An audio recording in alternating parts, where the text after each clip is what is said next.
Well, good morning. It's about a little after 6. I'm at the Pebble Isle Marina, and it's cold. It's like, I think the last time I looked, it was like 25.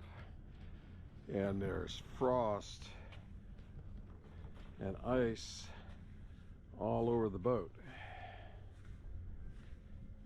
The sun hasn't even come up yet. It's trying to. It'll be up in a few minutes. But I wanted to share what it looks like from a boat wise.